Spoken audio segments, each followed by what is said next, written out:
but I guess the survey might be the best at the end. Okay. Yeah, but So why don't we do the survey at the end then? Then the rest of you, are you guys ready to present?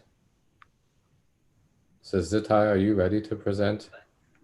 Yes. I guess the survey might be the Okay, so it depends on you guys. Let me just check what we have in the general channel. Oops, I'm on the wrong channel. Wrong workspace.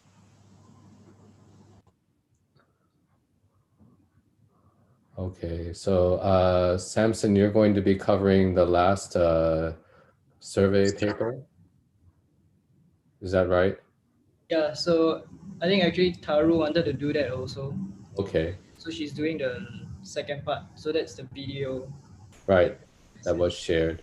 Yeah. And then we have two other papers, debiasing sentence representation. And who's presenting that one? Is that Zirui or Zitai? Me, Zitai. Okay, Zitai is presenting that one. So why don't we start with your paper?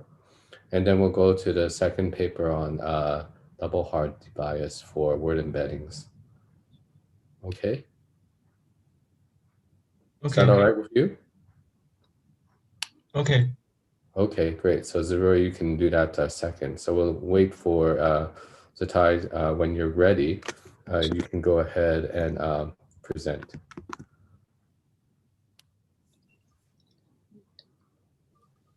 Can you see my screen right now?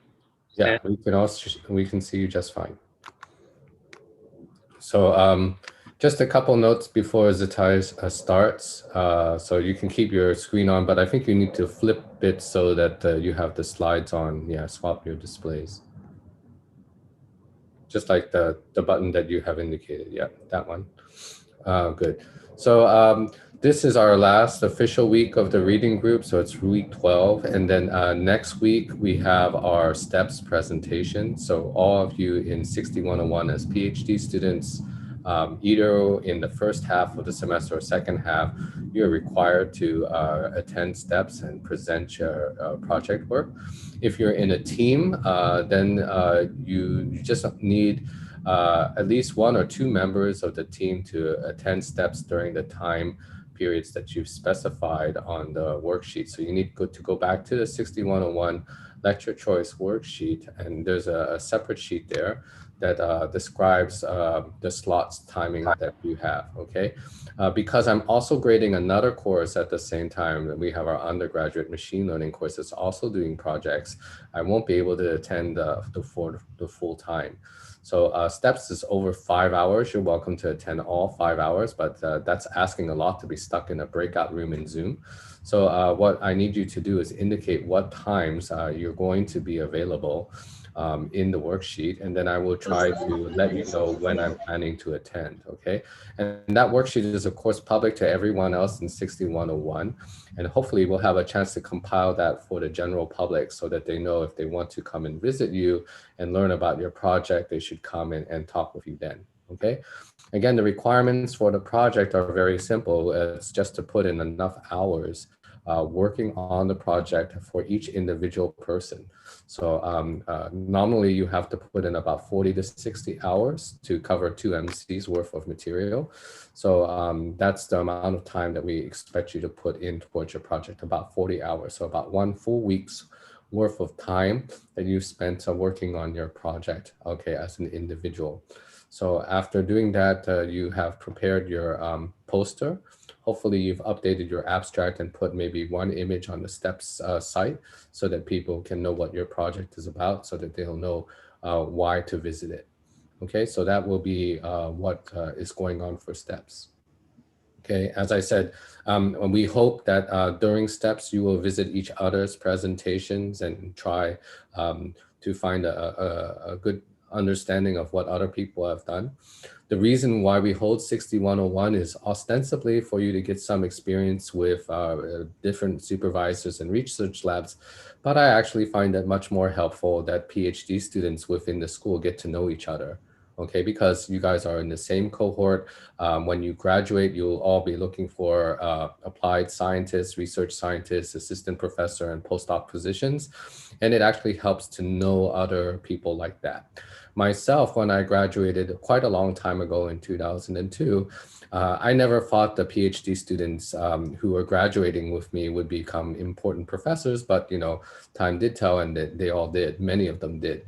Okay, so that would be true of you too. The links that you build now, even though they're just to fellow PhD students, some of you will become full professors, distinguished professors, top research scientists, and it helps to know each other rather than discover many years down the road, hey, oh, you were a PhD student, also an SOC at the same time I was.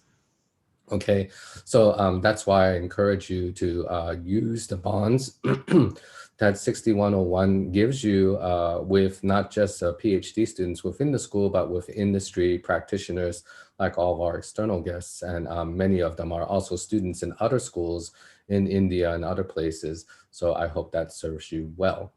Okay, without further ado, let's go to Zitai and his presentation on debiasing sentence representations. Okay, thanks, Professor, and welcome everyone to the second episode of the Fairness in NLP. And today I will present the paper from ACL 2020 titled Towards Debiasing Sentence Representation. This paper is from CMU and I am the presenter today. Okay, previously in the episode 1, Fairness, let's have a quick reminder. NLP application has been used in healthcare to analyze the medication reports and also in the legal systems to analyze the criminal record and social science. And all these applications are making decisions. So there's a fairness problem in the decision-making procedures. And in the NLP, word-level embedding reflects and propagates the social bias. So if we have the embedding that containing the social bias, then we are using these kind of embedding in the machine learning system can further amplify this bias from the word embedding. And this image is from the last episode. We calculating the data, we collecting the data, then the data have the bias, then we transfer to the algorithm of the training data set and the test data set. So when we training this model with this kind of bias data, then the algorithm can learn this bias and make their decision based on this kind of bias. So it's very important to learn how to debias this data and debias the algorithm, debias the output of the algorithm too. And second reminder is that here I give a specific gender bias examples. That is the man vector minus the woman vector is equal to the computer programmer vector minus the homemaker, which means that the computer programmer are more likely to a man and the homemaker are more likely to be the women. And there are two types of bias. One is the directed bias, and the second is the indirect one. They are changing the neural word or the word that directly correlated to the bias word, like the men and women here. And our goal of the bias is to reduce the bias while preserving the utility. So here we have two keywords. One is the bias and the utility. We don't want to lose the utility if we have enough bias. So it is the following algorithm is from the last episode that they bias with two steps. The first step is to identify the bias subspace in the word embedding space. And here they are doing the covariance and the SVD and to learn the bias subspace. And after getting this kind of bias subspace, they do the hard debias with two steps. First one is the neutralize that use use the new embedding that eliminating the projection on the bias subspace. So the new embedding won't have the component in the bias subspace, and it should be fair. And the second step is the equalization. Then I will skip here. So all I talk about is just about the word embedding. But how about the sentence level embedding? We have a lot of state-of-the-art embedding models such as the BERT and GPT, and sentence embedding have better performance than the word embedding because it can learn the context in the sentence instead of just single word and combining them together. So this correlationship can be learned in the sentence embedding.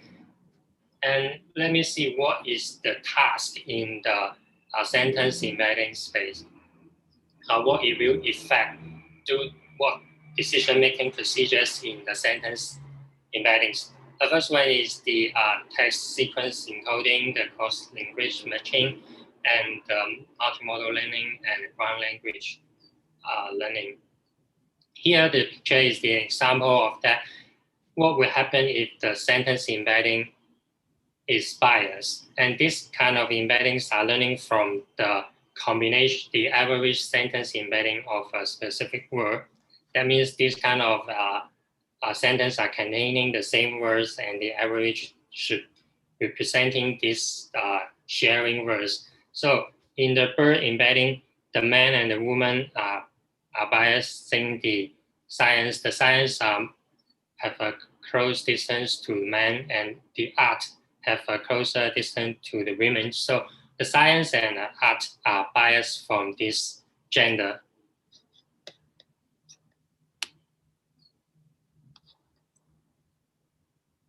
And here is the challenge of the biasing the sentence representation. Here is the different situation than the word embedding. The first one is it is infeasible to fully retrain the sentence retraining sentence representation model. Like we can train a word to vector model that just a few hours, but in the sentence representation models, we need massive training data and hundreds of machine GPU and weeks of training times. Thus, this paper is focusing on the post-hoc debiasing technique. They don't change the algorithm, they change the decision that the algorithm made. And the second problem is the large variety in the how they are composed from the individual words, how the sentence composed. And there are two facts. The first one is the word embedding is bounded by the vocabulary size. We can examine each word in that embedding space and to examine the bias from each word. But if in the sentence space, there are a lot of sentences, we cannot give the examples of all the sentences in the training data sets. So the size of the sentence is unbounded, and it's hard to find the bias of every sentence. And because of this scaling problems, that the traditional word level debias approach is hard to general to the sentence case. Thus, in this paper, they use the template-based design to sample the sentence space. If we can sampling enough sample from the sentence space, then we can assume that we have enough data to describe the space. We do not need all the data from the sentence space. So here is the fourth step of this approach. First, they defining the word that is biased, and the second one is they generating the sentence with this kind of word. They call it contextualizing. And the third one is to estimate the bias subspace as before in the word embedding. And the last step is to debiasing this subspace. Okay, let me see step by step. First one, how do they identify? They first identify the bias attribute like gender, and then the associated word gender is the boy and girls, and also man, woman, he, she, and father, mothers. So here is this situation is the binary gender is the binary class, and there are also another that multi-class, like in the religion, there are Jewish, Christian, and Muslim.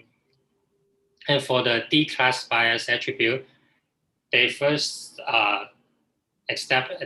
build a data set D, that each D is containing the word of man and woman. So in the example of gender, D is equal to 2, and the I is equal for the H record, each pair. And the word 1 is equal to man, and the word 2 is equal to women, and such like that. And after they building this data set, the key idea how to generate the word, the bias word to the bias sentence, they use the template-based designs. Here is an example that what is the template. The word here is the template and is encoding, and they give a hypothesis here is when we given a bias like boy and girl and gender, the bias subspace exists across all the possible sentence embeddings. And here we give what is the bias subspace. The bias subspace should be the same in the following sentence embedding. Here is a fourth sentence, they're sharing boys and girls. The boy is encoding the boy at the playground. So they are talking about the same things. And the only difference between boys and girls is just boys and girls. And all the sentences are the same. And the bias should not happen if they were changing the bias word. Then in that assumption, the whole sentence should only be changed by that specific word, the boy vector or the girl vector. And sentence template can diversify the sampling from the sentence space. And here I give the two template above. And if we can get enough templates, then we can describe the whole possible sentence space. So more templates that can be more stable and can be more debiasing performance.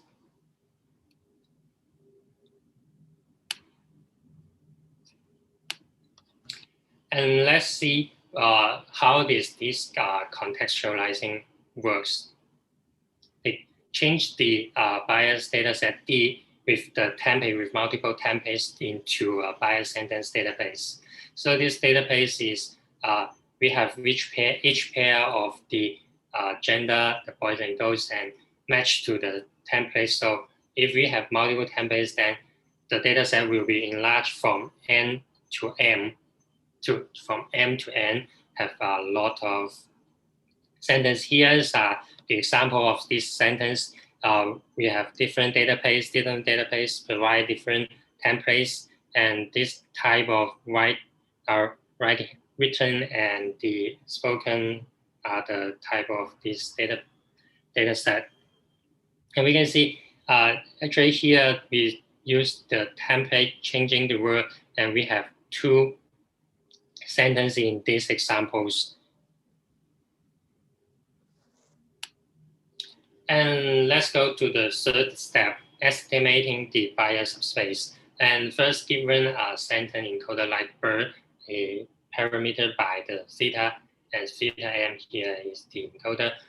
And we define the set of Rj, and J is all the sentence embedding data set that the J anchor is in the D2. So actually, I is the vector space that a specific gender attribute like boy is presenting all across the data points. And here is the example of what is the sentence embedding in this space, containing the boy and with different templates And ideally, the only difference should be the specific word, the bias word. We have two different spaces, like R1 is about the boy and R2 is about the girls. And we give the expectation that they should be the same, except the boys and girls are different. So I give the space of the template in this circles, and the boy vector and the girl vector is here. So after adding the boy vector, I assume that this is additive models. Then after adding the boy vector and the girl vector, that should be in this green arrow. But if the bias happen in this space, then the template is be biased by the boy and girl. So in this red one, there is a bias happen. They are going to a different directions. So we can see that the boy and the girls are not the bias itself, but the bias that combining the template that generate from these combinations. So after we have the, what is this kind of the space is the bias subspace can be easily get by the PCA with the H vector minus the mean. And actually we can see that it's a little bit different from what I have talked in the reminder. They use the covariance and then use the SVD, but actually it's the same things, because when we calculating the PCA, the principal component analyze, they computing the covariance and then do the SVD. So they just written in different form, but they are doing the same things. And the mu here is the mean of this set. So the mean should be representing the boy vector or the girl vector.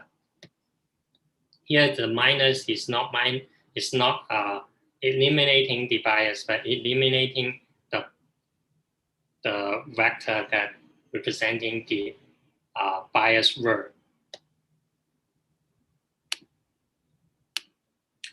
And okay, let's have we have learned the subspace, the bias subspace. How can we eliminate that? It's the same as before. We do the hard bias, find the bias subspace V, and then do the neutralize web using the projection on that bias subspace, and then minus that projection. Then the new sentence embedding should be orthogonal to the bias subspace. And the new Debias representation is H hat. And it can be easily proved that this is the orthogonal to the bias. So the new vector is not biased. It's not in the bias subspace that we think that. And come to the second step is the equalization. And since that we cannot eliminate every sentence in the sentence space, so the author said that it is hard to find out all the sentence. So they just skip this step to see what would happen in just neutralizing that. But actually, from the experiments is perfectly in the just finishing the first step.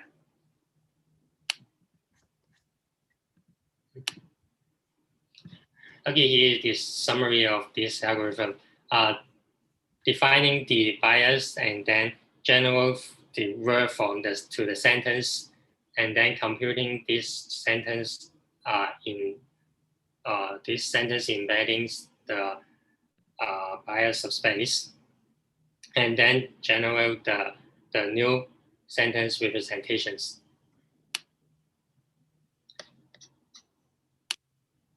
Okay, here we come to the experiments they are doing on English terms and downstream tasks. They use the seed and the MAC for the pair and the multi-class settings. They use the bias word is from the text is from pair and the same as the multi-class. And the bias setting here is the bird, the bird with the function and the task and the data set to give what task that the bird in the functioning. So these experiments are only focused on whether this Debias algorithm works. Does it debias the sentence embeddings?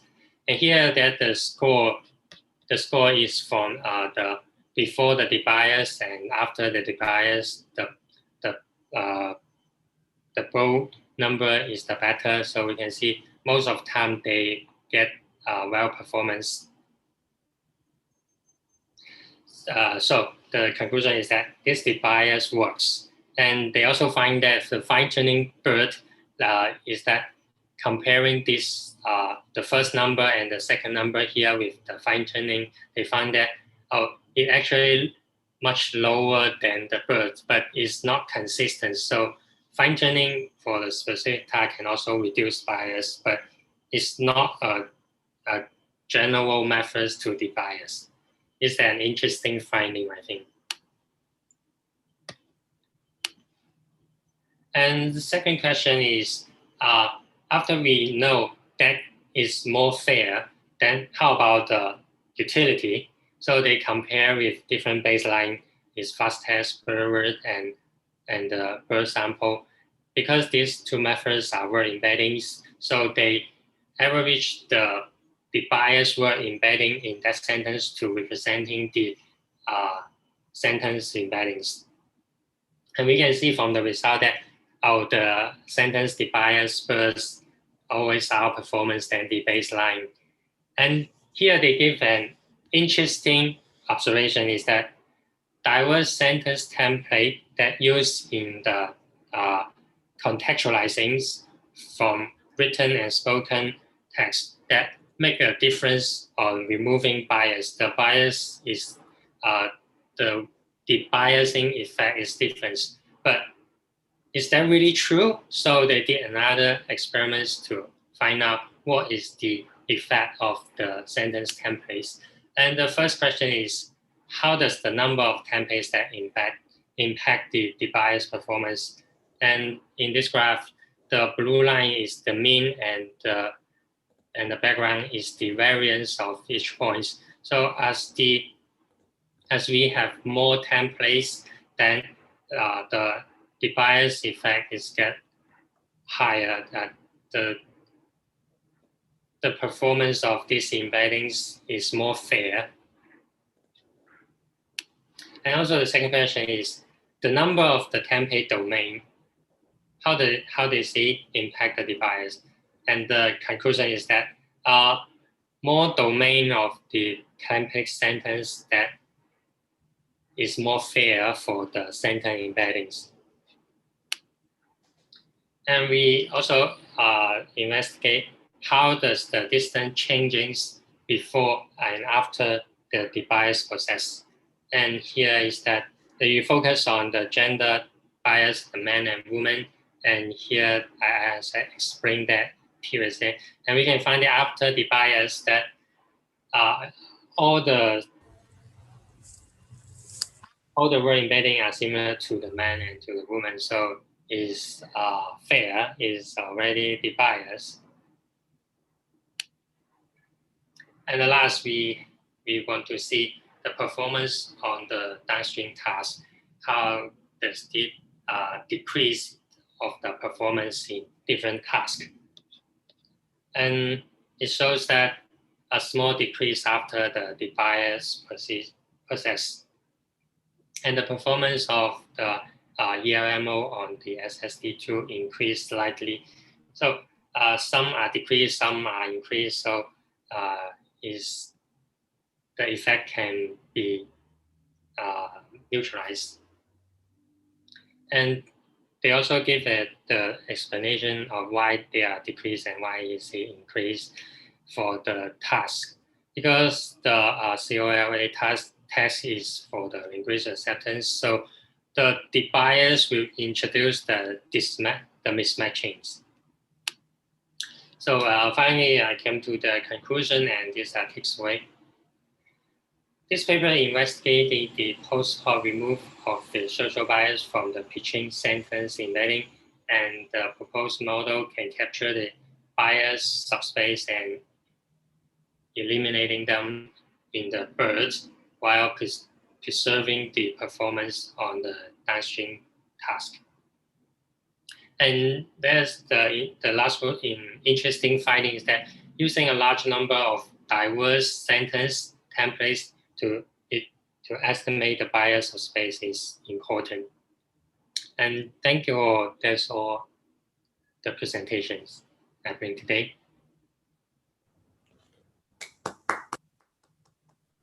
So let's thank Zitai first for his presentation. Can I get comments from the rest of you? So it's, again, a reading group, so I hope that you guys have some questions, or especially other PhD students, you know.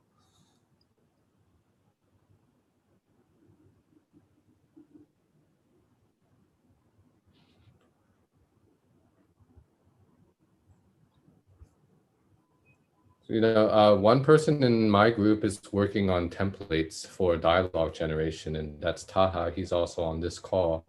So I was, you know, we are looking at templates for generating dialogues.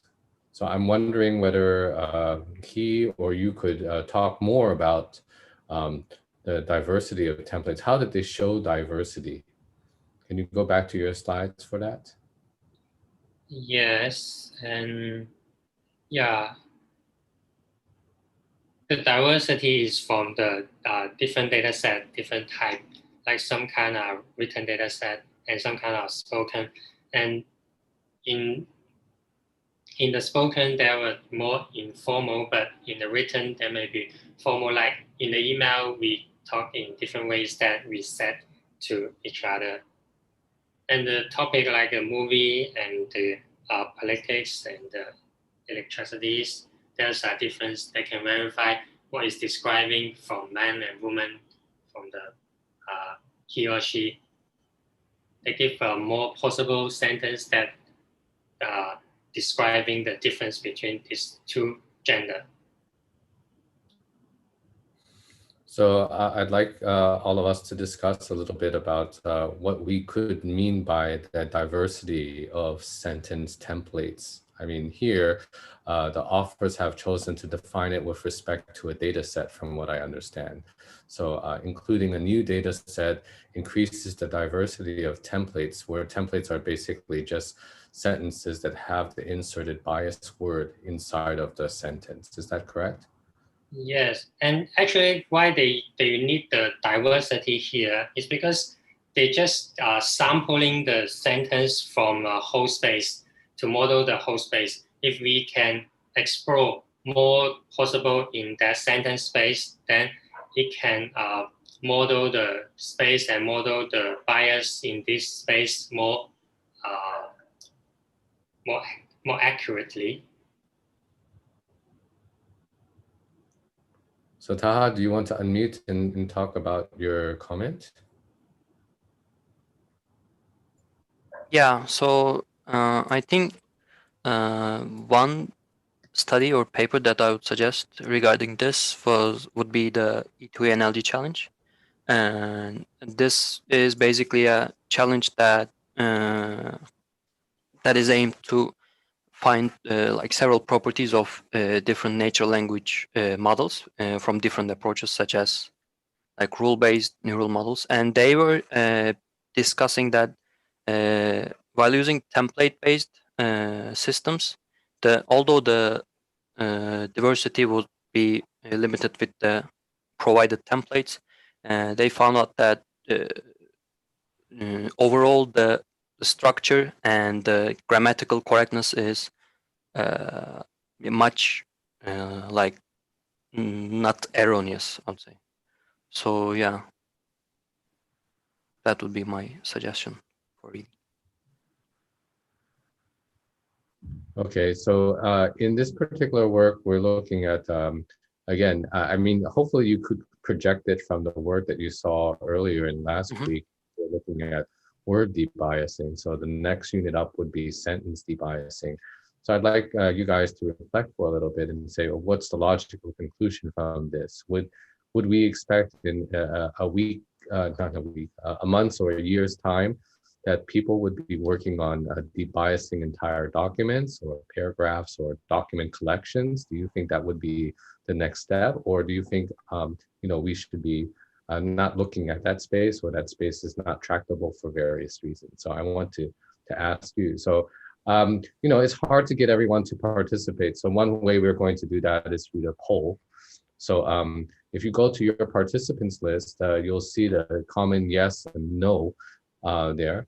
And so I'm going to ask you to participate. If you think the next thing that people will be doing is devising a document collection or a document, maybe you can indicate yes.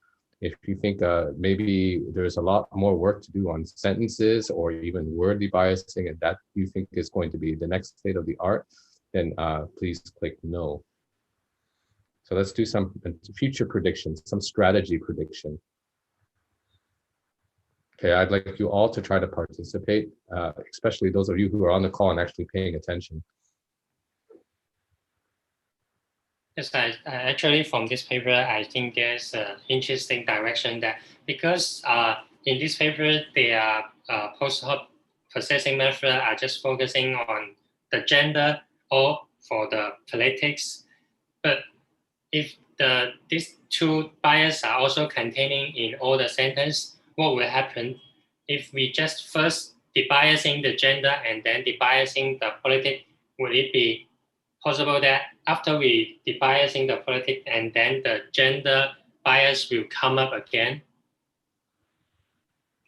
And these two dimension, then another dimension becomes biased, you're saying, because there's a residual amount that may reoccur after subtracting the bias out from one dimension. Is that what you mean? Yes. Because we projecting from this space and then projecting to the other space, will it be possible that the original property that is lost? Mm-hmm. And how to reduce with that the sentence have these two kind of bias? Great. So yeah, how do we deal with multiple types of bias? That's also something that we struggle with a lot in trying to characterize texts. So earlier in this reading group, we were talking about domain adaptation. It's not even clear what a domain is. And if we're talking about style transfer, which is another aspect of text generation that people are looking at, there are many aspects of style, but it's not very easy to disentangle them or actually to really concretely define what those are. So when you're talking about gender bias, this is probably the easiest one to deal with because there's more or less an enumerated subspace of 2. But if you subscribe to lesbian, bisexual, gay, transgender things, then you would have a lot larger enumerated space to deal with, although there's very few data samples for that, right? So let's think about the other cases about what things are going to strategically happen in this space. So several of you did not click yes, you didn't participate. So I'm wondering whether anyone here would like to offer a different area that you think might be worked on in this space. Okay, like I've said to all of my PhD students, the important part of being a PhD student, especially in year 1, is to think strategically about your research, because here you don't have a developed problem formulation or problem statement yet. Okay, so it's important to be solving important problems. And to solve important problems, you sort of have to figure out what the important problems are, rather than try to work on an important problem somebody else has already defined. Okay, because when somebody defines it, it becomes an easy target for research. Okay, master students and undergraduates can already work on that. As a PhD student or a postdoc or assistant professor, your job is to find out what is the next area to work on. Okay, so what do you think is the next area to work on in terms of bias coming out of this paper? I'm not going to ask you to answer it right now. Okay, my point in asking it for you is for you to think about it for the next hour and a half. Okay, hour and 20 minutes as it is. Okay, so that once we get through all 3 papers, I want you to answer that on your own, okay, for your own satisfaction. Okay, this goes for all of the topics that we've talked about over the semester, right? That you've read some papers in that space, you have some knowledge of what's going on. I want you to generalize, okay? If I was a PhD student working in this topic, 4 years from now, what thesis would I have written, okay? So that it's going to be important to solve. Okay, let's thank Zitai for his presentation again. Okay, so all of you who clicked yes, that's great. I'd like you to think a little bit more about why you said yes. You know, you can write it down or share with us in chat so that we can have a discussion while our next presenter goes up. So Zirui, I think you're up next. You can go ahead and share your screen. Okay. Let me share my screen. Okay, and again, as always, if you don't mind having your video camera on, for those of you in the audience, it's always helpful for our presenters to see actual faces that are there. Okay, thank you. So Zirui, you can go ahead. Yeah, can you see my screen? Yeah. Okay, and I will start. Okay. Hello everyone. Today is my turn to share with you a really interesting paper, and this paper is doing a debiasing in a really simple way, and outperforms of all the baseline models in this paper demonstrated. And okay, so some of these contents and figures and slides is adapted from those resources, and then. So I will first introduce the motivation of the authors doing this research. Okay, so firstly, this is a really simple pipeline that indicates how the NLP works. And so I will introduce now where is the bias? Where does the bias come from in this NLP method? Actually, it's come from everywhere. You can see that the data set is biased. There are some unintended gender bias in the data set. So yes, this is we may not be able to control it because this is really unintended in some circumstances. Well, another thing is the word embeddings are biased. Just as the previous works have already said that they trained the Google word to vector word embeddings from the Google News dataset, and actually they trained the sexist. So this is really bad. Another thing is because the data and the word embeddings are biased, those bias may be amplified in the downstream tasks, so such as the coreference resolution, and the model will fail for some female words when given some context, and this is really bad actually. So how do we do the bias? Intuitively, we can do the bias on data augmentation from the resources of the bias, where the resource come from, and we'll cut that. And this is really intuitively, this is a intuitively direction. Another way is we can find another way to retrain the word embeddings.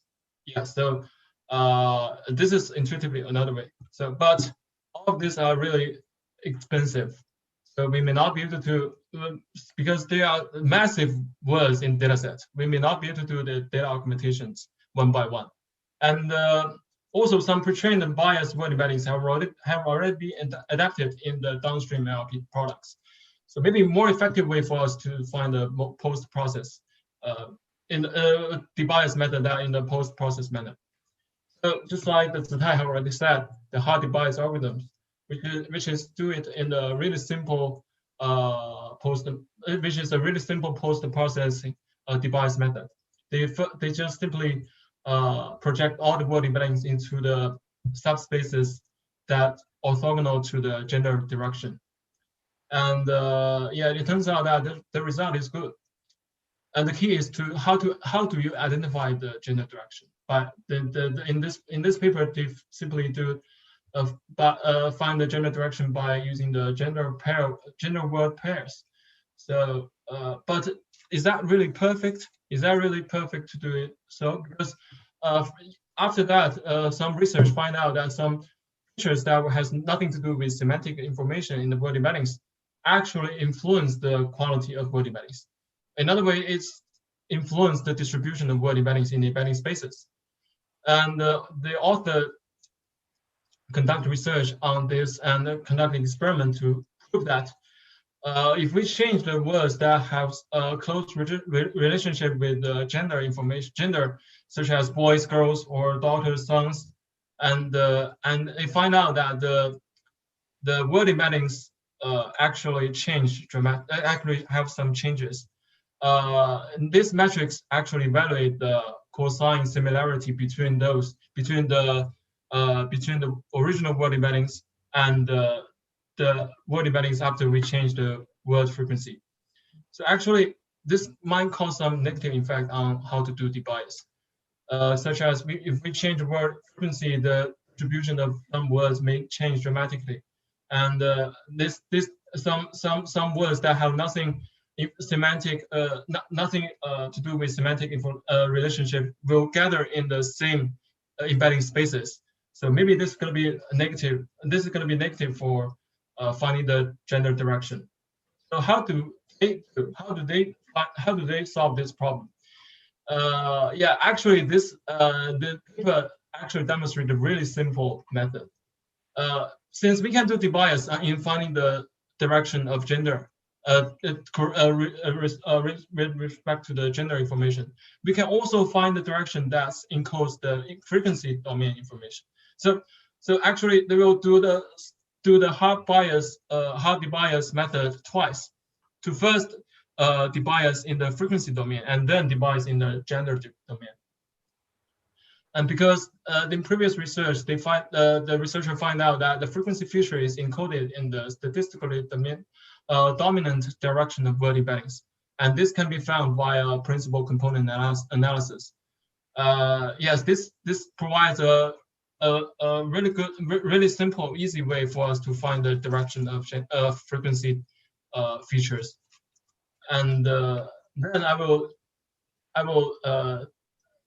introduce this algorithm. And first, it will do the initialization, and will pick the top gender bias words identified using the original globe embeddings. And then they will do the principal component analysis, and they will find actually they find the principal components that might be the possible direction that encodes the frequency. And how do they discover? They simply do the exhaustive research, and they find out that they will first discover the frequency direction. They first one principal component and projecting all the word embeddings into the space that's orthogonal to this component, and then they will do a hard debias algorithm, which simply project all the word embeddings into the spaces that was orthogonal to the gender direction, and they will evaluate whether this is going to be good or not, whether this direction of gender, whether this direction of frequency, whether this direction of principal components have some negative effect on the gender information, because you know that maybe we find that the principal component direction of principal component may have negative effect on the gender on how to find the gender direction. So they will check whether this component, if we remove this component, whether this behavior, whether this activity will have negative effect on the debiasing. So they will check whether they will have this evaluation for every single principal component, and then they will check to find the most unbiased word embeddings with respect to all the components, and then they will first projecting all the word embeddings into the spaces that are orthogonal to this single or k this single component in the principal component, and then they will do the debias afterwards and subtracting the gender components. Yeah, so this is the whole pipeline of the algorithm, and this idea is really simple. Then we will check whether this method is effective. And the experiments of this paper is in the dataset that was dataset is 2020 in January dumped of English Wikipedia, and they trained this by the 300 dimensional globe word embeddings, And they pick the 10 definitional gender words such as boys, girls, or some similar. That was just like the previous work, just like the how they bias this work. So and then they will evaluate based on the downstream applications as well as the bias on the word embeddings level. And they also check whether this debias algorithm have effect on the semantic meaning of the words embeddings. Okay, first is the downstream application. They do this. We can find that the different this vector this value actually represents the performances gap between the stereotype dataset and anti-stereotype dataset. So the differences between those two datasets is smaller, which indicates that they have less gender bias.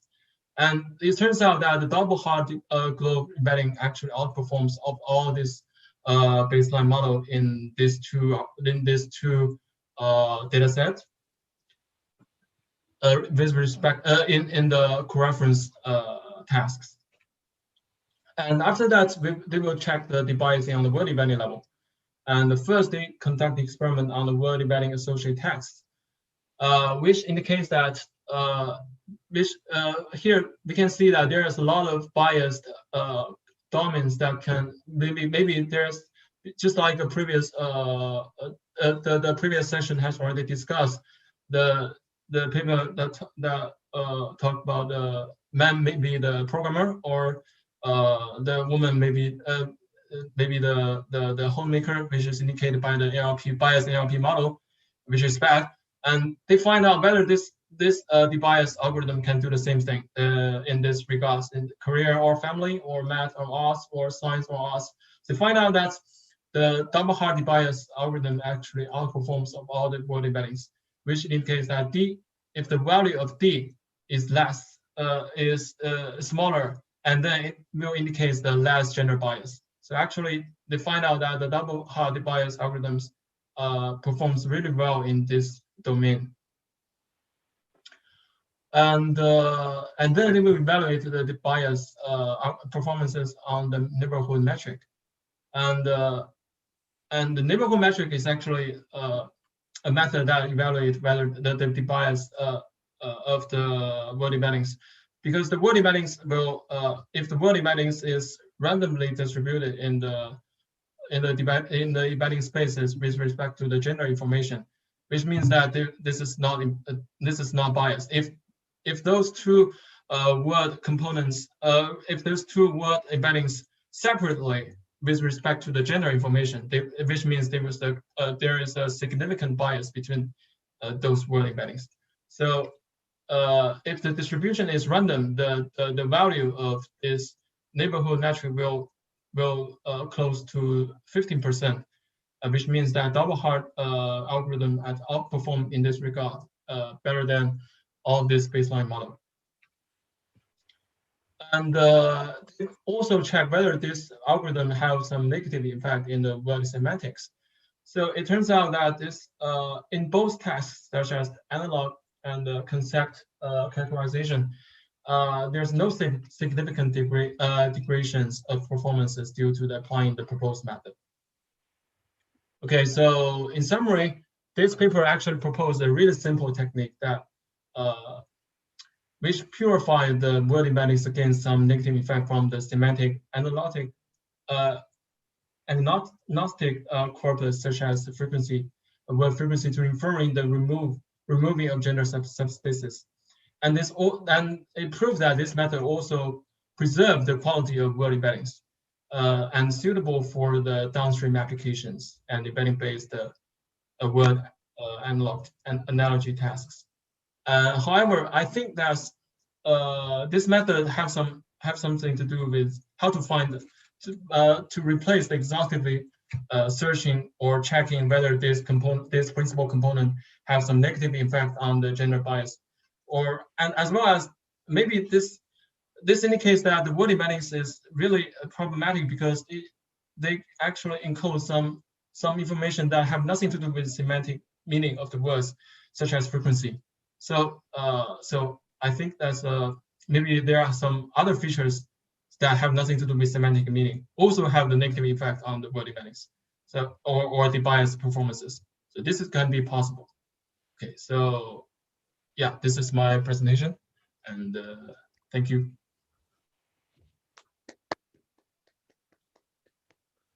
So thanks, Zirui, for discussing this paper. Do we have questions from the floor first?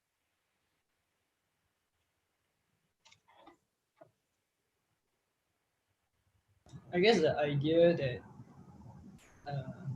like the word embeddings are learning things based on word frequency is, I mean, that criticism is not a new thing, right? So, I mean, it's not new criticism. Like a lot of Yeah, because this research is actually based on the previous research. They actually changed nothing but adapted this method into the debiasing. Actually, find out that's really good. I think it have some improvements in the debiasing performance. So I think that indicates some significant information about how to do debiasing or how to design the word embeddings.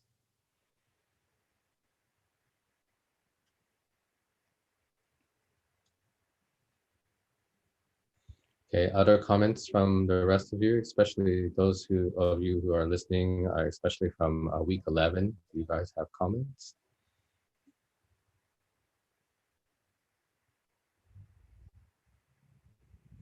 So Zirui also said that the authors were thinking about, what other components besides frequency could be something that's a signal for bias that's captured implicitly, I should say, by the word embedding algorithms, right? That could need some help to remove the bias, right? But just by the compilation of word embeddings, we are modeling certain pieces of information that are obviously the words in their context themselves, but then they've indicated here frequency. Would there be any other implicitly captured pieces of information that you think would need to be corrected for, projected against?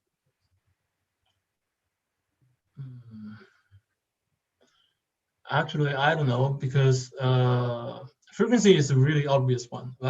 Maybe some other information that was not that obvious, or maybe that not that obvious may have not that obvious negative effect. Actually, yeah. So Tahai, yeah, maybe you can say something. Yeah, I was actually going to ask a clarification question. So, okay. So you told that preliminary work have basically just changed the frequencies of some words, and then they looked at some samples, and they see that some gender-specific words were also corrupted, right? Because we actually want, for example, I don't know what we have. So son and daughter, we actually want them to have some gender-specific embeddings in them, right? But yeah, so I didn't really catch how this paper in their algorithm you just showed basically addresses that, right? What they change in order to make that better. Is it the thing that in the for loop basically they evaluate after each change and try to see if the debiasing happens? Is it that, or? Yeah, this is also confused me too, because if we do the PCA principal component analysis, actually they will find a lot of components but this seems to be, it seems that they just simply remove one and check whether this is good, or check and then remove another and check whether this is good. And I don't know whether this kind of components have effect on the frequency domain. It turns out that, I see. Yeah. This also confused me too, because in the paper they do not illustrate the details of this. It simply refer to this paper, which is they say that the frequency feature is encoded in these components, and yeah, they will check whether these components have negative effect on the gender direction. Then check whether there's gender direction. Okay, I see. Yeah, so there may be some analysis or some analysis to explain why it works. Yeah, So maybe but this is so one. basically, rather than just changing the frequency of words, they're changing the frequency of individual features. Is that so? Yeah, yeah, yeah. I see. Okay. Thank you. Yeah, that's okay. Thank you. Thank you for asking. Other questions that we have from the floor, especially from other people in the Scribe or the W11 group?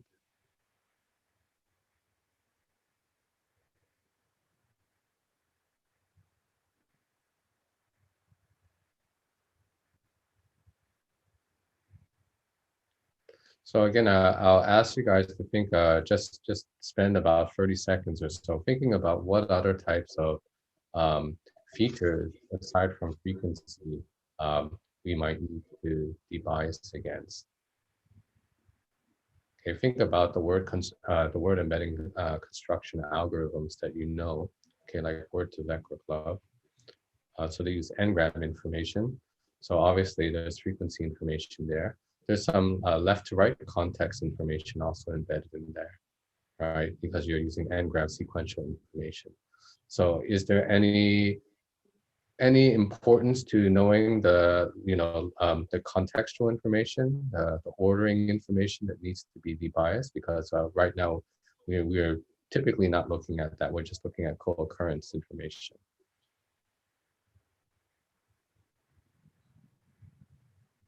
Okay, and then while you're thinking about that, we've also talked about last week where we wanted to preserve some bias, right? So in co-reference chains, right, we don't want the she or the he to be wiped out because names do carry gender information, and if we wipe that out, it becomes very difficult for algorithms to recover what's the correct reference chain.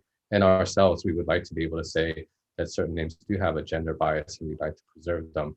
At least to the extent that the corpus actually has that.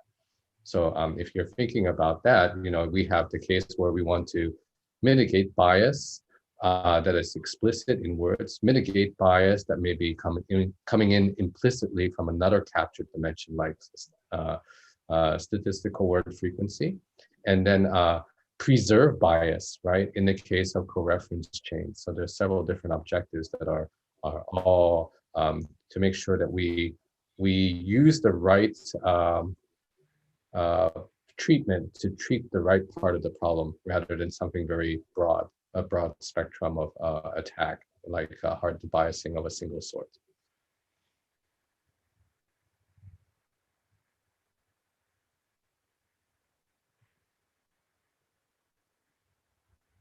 So any comments from all of you?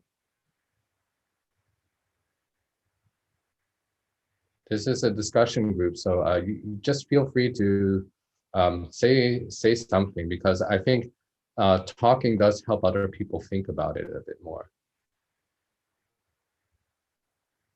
Yeah, actually, I think of one phenomenon in English, like when we are not sure about the gender of a person, like nowadays people use he or she, but previously I think in some old text people just use he, like when we're not sure about the gender, and maybe that kind of introduce some kind of bias, because in this case the frequency of the word he will be higher than she, because sometimes when we don't know the gender we just use he.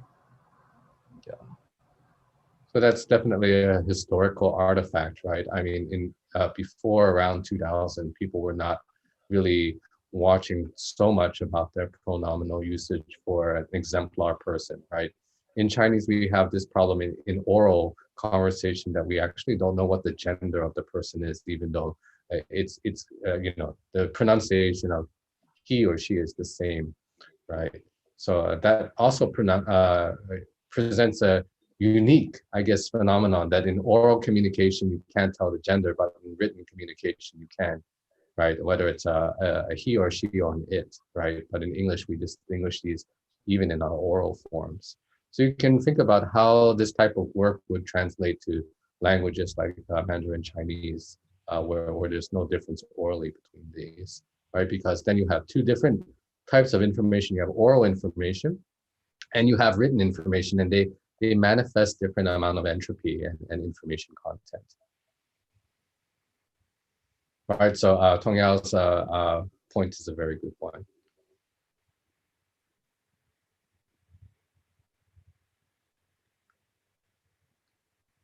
Okay, more comments. Again, I'm trying to seed discussion, maybe not so well, but I'm trying to, so that you guys can use your higher order thinking skills rather than think about the math. I mean, the math is technically interesting, but at the end of the day, it's not very exciting because, you know, when you have to disentangle dimensions, PCA is sort of like the automatic target or something like LDA, right? So once you have the tools, as long as you know what the problem is, you can solve it. So I think all of our PhD students, we don't have to worry about you there.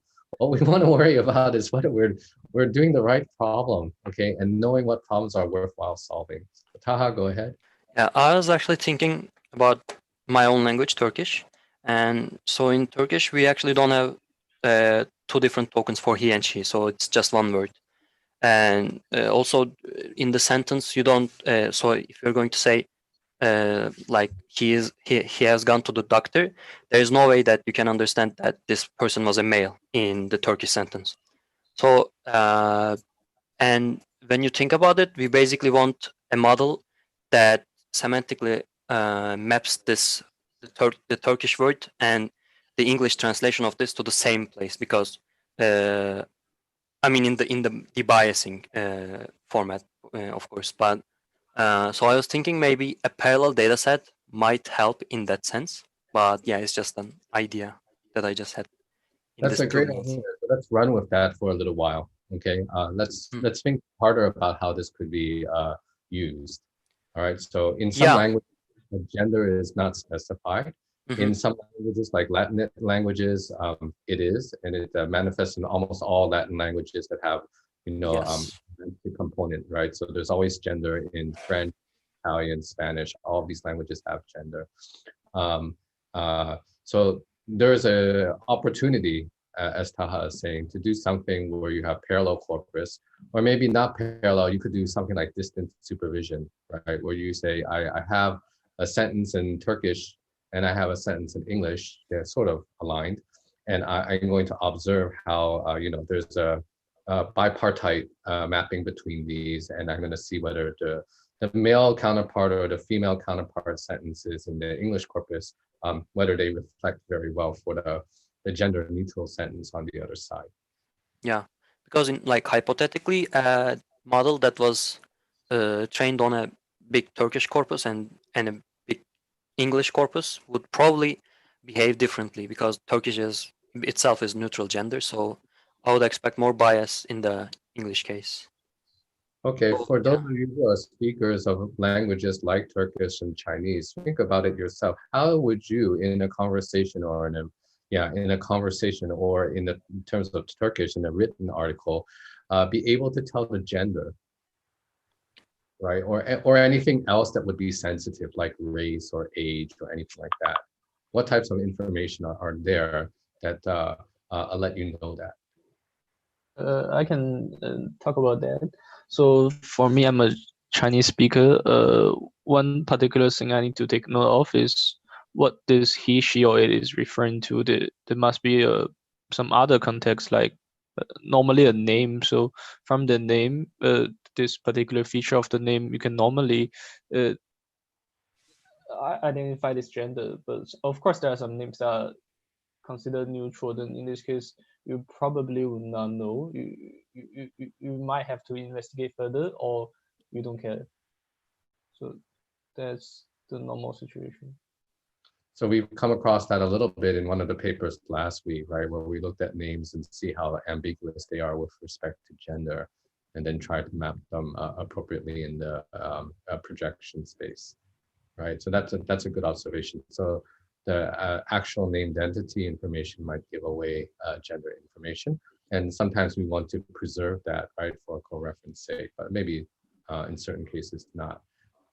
What other pieces of information might you use to determine age, gender, or race, ethnicity, sexual orientation, whatever you want, anything sensitive, poor, rich, okay, that you know, we might want to prevent our models from fitting on. that's not captured by just simple word association that we are doing the debiasing against.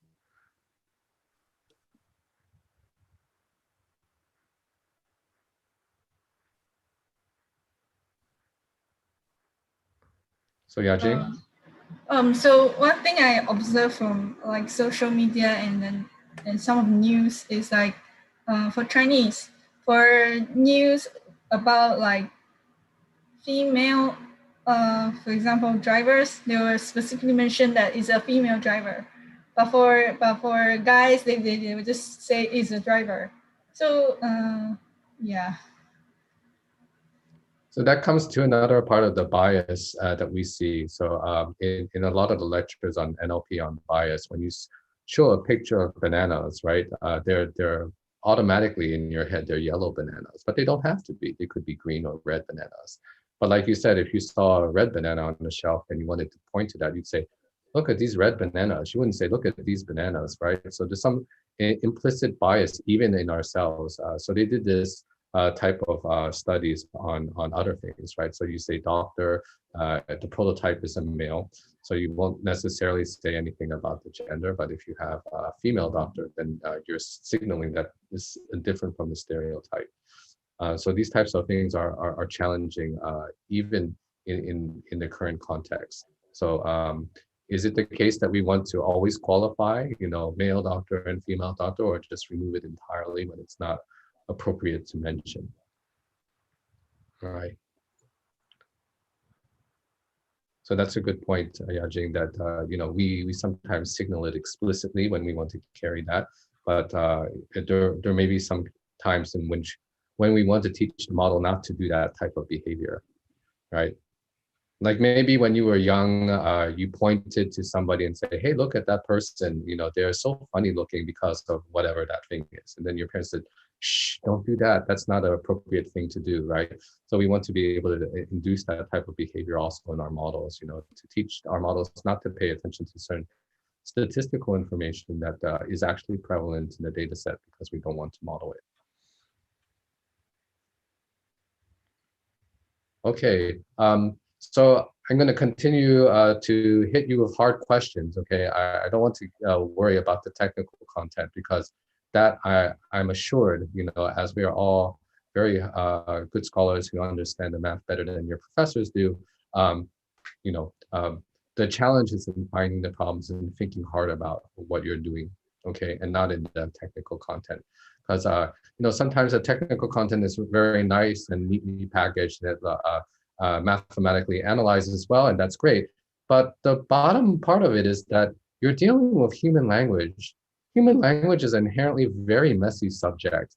Okay, so sometimes we can use good math to do that, but sometimes it really doesn't work very well. So we need to understand the nuances of the data that you're treating with. Okay, just because a solution is elegant doesn't mean it works very well. Just because a solution is simple also doesn't mean it doesn't work very well. So you have to be aware of those biases, especially when we talk about paper reviewers, okay? There's always this quotation about reviewer 2 must be stopped, okay? Where they say reviewers tend to favor incremental work, tend to favor things that are complex just because if you can't understand it, then it must be pretty impressive, right? So we have to stay away from that bias and think about what's the appropriate thing to do. If it works well and it's simple, maybe not mathematically very well modeled, but it actually makes sense from a data analysis point of view, then maybe that thing is actually worthwhile calling attention to. Okay, let's move to our last presentation. Yeah, I've wasted and yacked for about 20 minutes, so I think we'll go to our last presentation. And we'll let Samson take the floor, and then after Samson's part, we'll have a short break, and then we'll play the video from Taru, because he wasn't able to make it due to other work commitments. So he's pre-recorded a segment for us to talk about.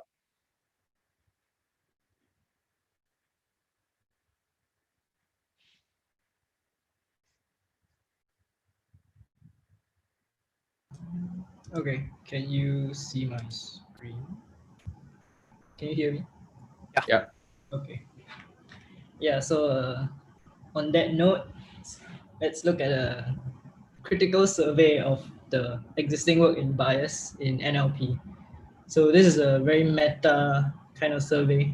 It's less about so in the, I think last week the survey I presented was more about organizing or thinking about the work in bias in ML, right?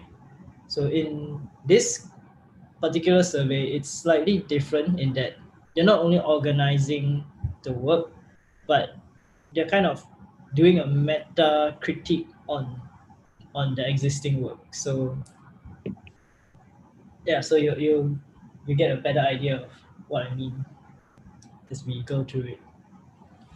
So the motivation for this paper is that there is a lot of there's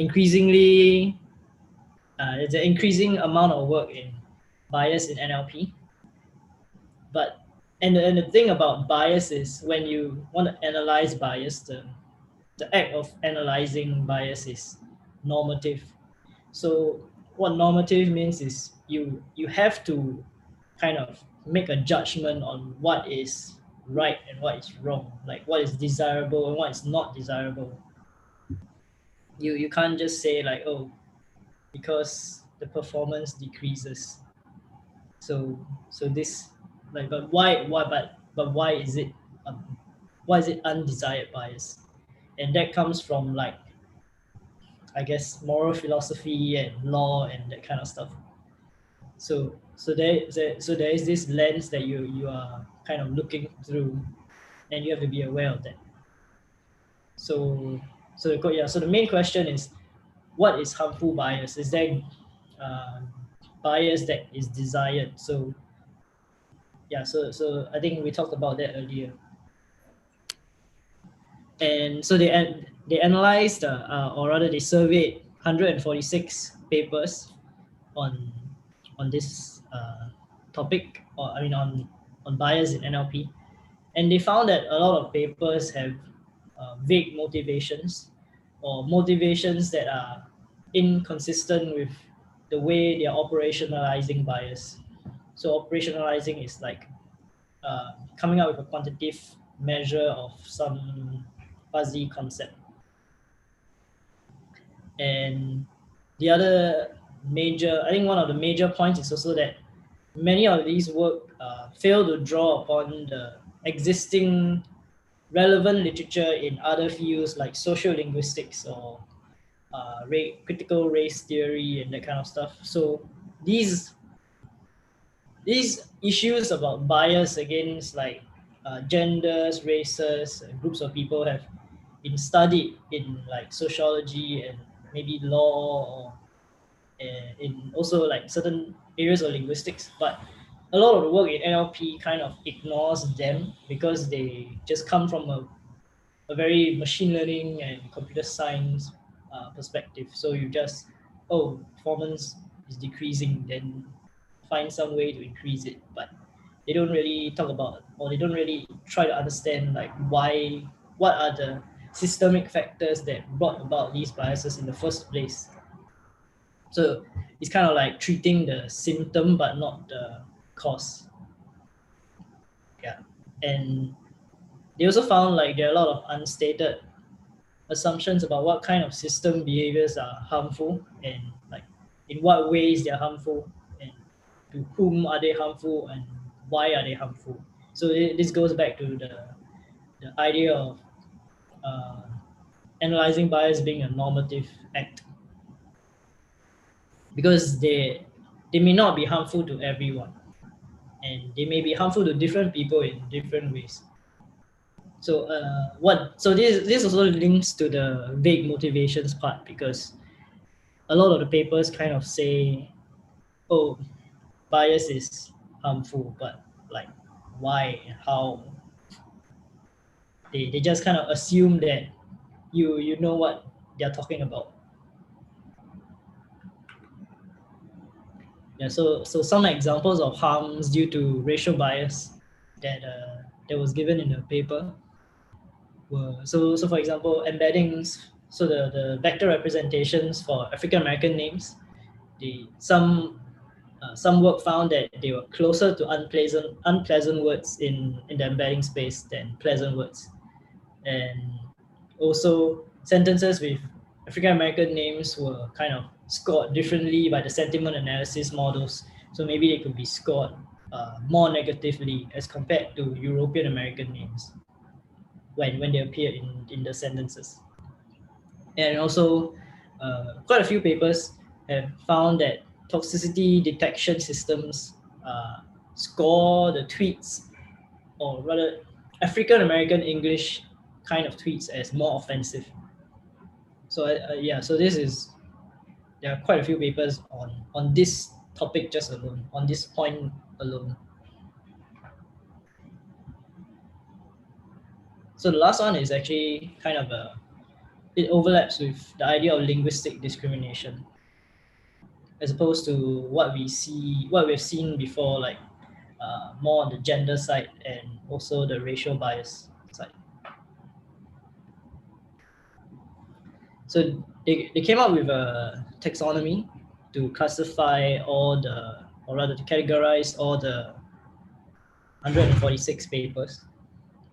So the first category is allocational harms. So what allocational harms means is like when there is a difference in the allocation of resources. So for example, if I'm deciding who should get more subsidies, more tuition subsidies, right? And I say, oh, a certain group of people get more subsidies. Let's say if you're female, you get more subsidies, or if you're male, you get more subsidies. Then that's a form of allocational harm, because by right, there should not be a difference. So this is what I mean by, and this is also what I mean by like a normative judgment. Like I'm saying, like by right, like according to our social norms or like our moral philosophy, these are things that are not desirable. And so the next one is representational harm. So representational harm is less about the allocation of resources, but more about identity. So it's more of an abstract thing. So I actually have a slide after this that talks about these two in more detail.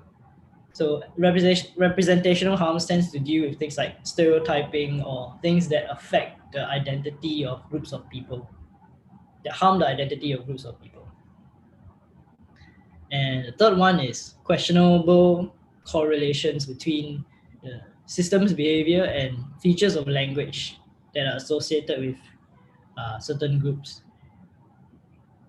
So this tends to come out more in like the motivation or the introduction, I think, where you are saying that, oh, because these people speak a certain way, or they use certain, or for example, like the pronouns thing that we were talking about earlier, the pronoun resolution systems.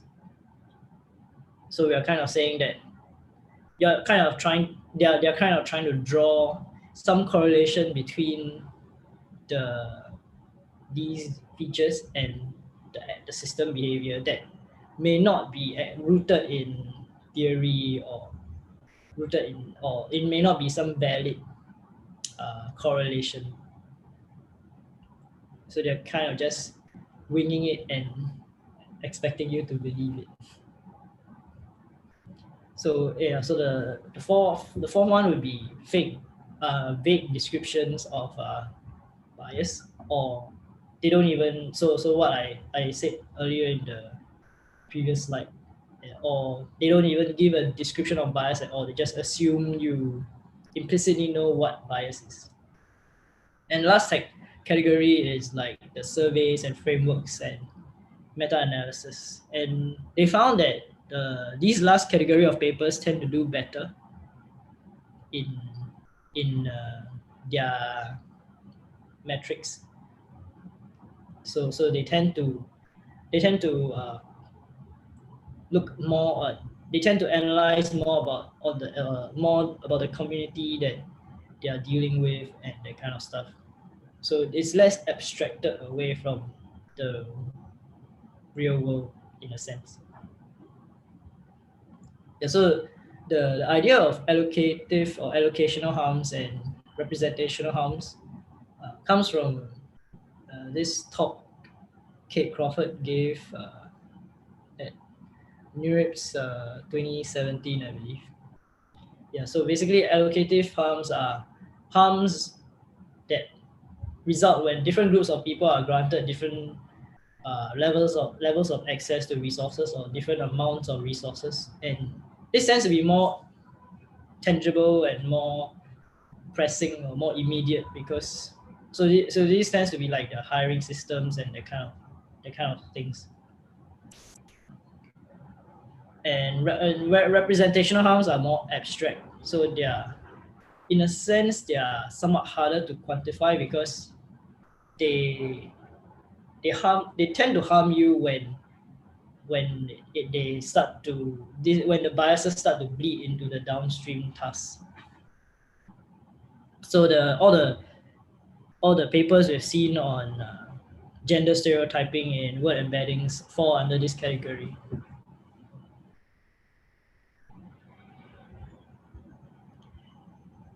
Okay, so they classify their findings into two main categories in terms of the motivations and the techniques that they actually propose. And I think most of the paper, or rather, yeah, most of this section is focused on the motivations, that's why I say it's more of a meta kind of critique rather than a review of the actual computational techniques that the people use to solve these problems. It's more like how we are framing, how we are viewing these problems. So this is the breakdown, and it doesn't all add up to 145 or 46 because some papers span multiple categories.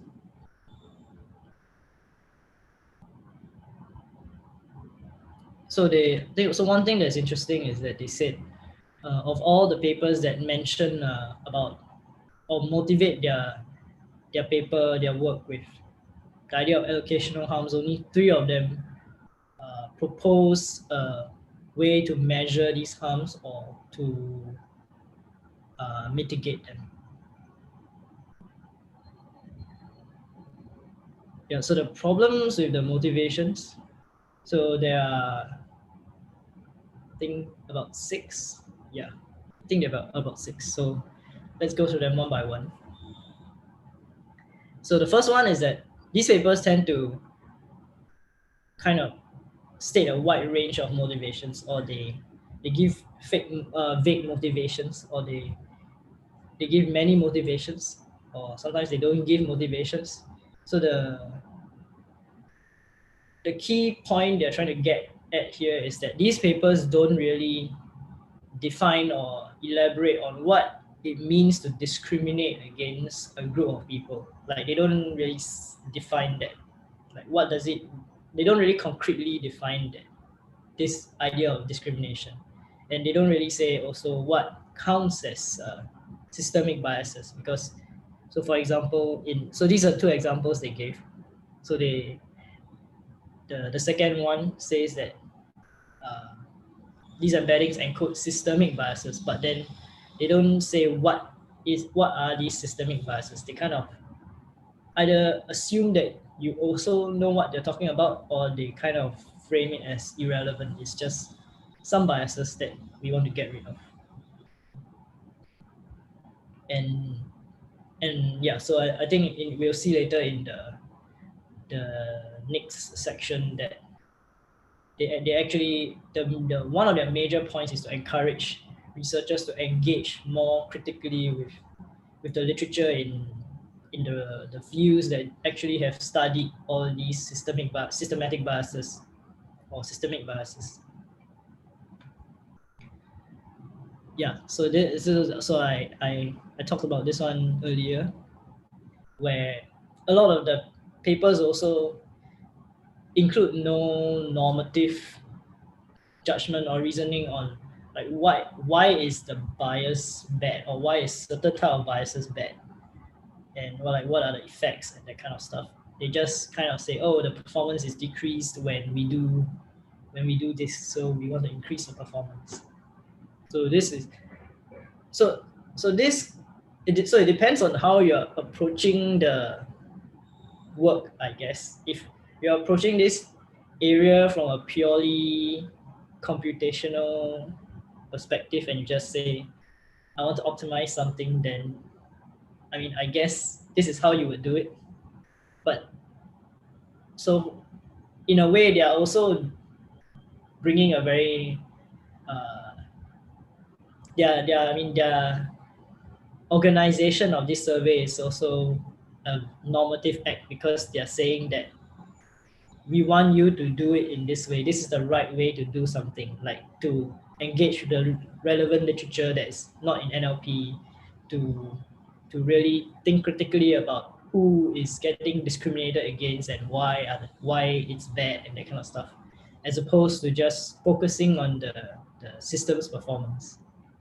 So in a way, their survey itself is a normative act as well. It's not just a passive organization. Yeah, so next point is that a lot of the motivations are unclear about why these behaviors are harmful.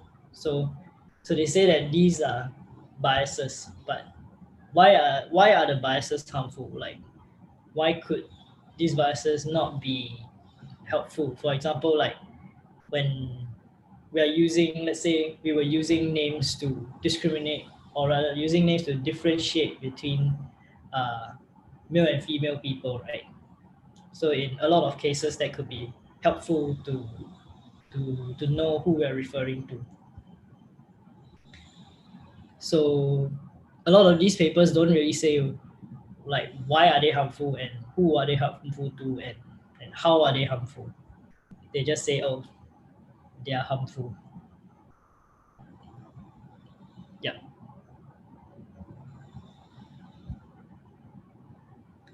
So also in this on this particular point, they found that the surveys on biases often do well at this.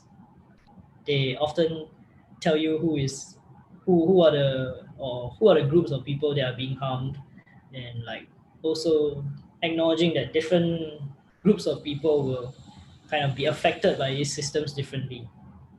For example, in the toxicity detection systems, it's the African Americans who are experiencing kind of discrimination by the system, because their tweets are getting labeled as offensive, and maybe then they often get warned or blocked by Twitter even, as opposed to like maybe the white Americans who these systems work very well for, and they don't experience the same issues.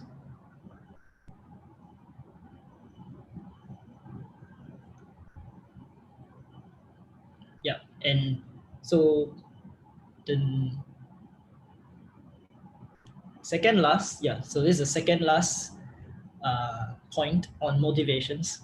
They find that different papers dealing with the same task-specific systems, for example, machine translation, often kind of define or conceptualize bias differently. So this is kind of what is referred to by what I was saying as operationalization. Like, how do you define this fuzzy concept known as bias in a way that can be measured or quantified, so that you can measure if your systems are biased. So for this point, I'm not very sure like whether it's a negative point, because like maybe if you could argue that having different conceptions or some conceptualizations of bias could help you tackle this issue better, because you have like different viewpoints, right? And so one viewpoint may not be always absolutely representative of what that bias, that concept of bias is. So when you define it in different ways, you kind of it gets you closer to the true definition of bias. Yeah. So this point is kind of debatable. but they class it as kind of negative. And so the last point on motivations is that allocational and representational harms are often conflated. So the people often mistake representational harms as allocational harms. And this is most common in the embeddings because the embeddings are the ones that, the work on the embeddings are the ones that tend to deal with these representational biases. So representational harms. So like the ones on stereotyping that we've seen this past 2 weeks. And they often treat representational harms as allocational harms because I guess it's somewhat a symptom of the field, effect of the field of computer science, because we always want something that's measurable, right? Whereas representational harms are more abstract, so it's hard to measure them. You can't really say, I have how many, I'm represented negatively by how many points or something. But you can easily say that, oh, because of this misrepresentation, I am being discriminated in some way in a downstream system or downstream task. So I guess a lot of people do this because it's like a way of having a concrete argument or like a solid argument of why this is a problem, because you can show the numbers.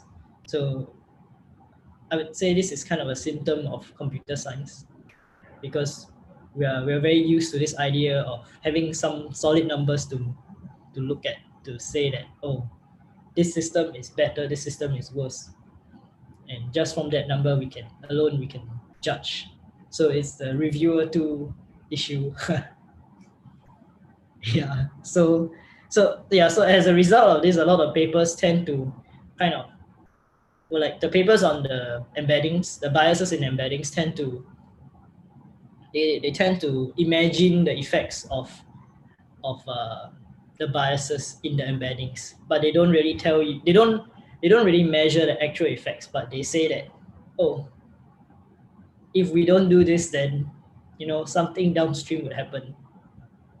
But what the authors of this survey paper are kind of advocating for is that we should treat the representational harms as equally bad as allocational harms. So we should not need to justify why these systems are bad in terms of allocational harms. The fact that they are harming the people in terms of representations, representationally, it should be good enough for reviewers or the audience or the reader.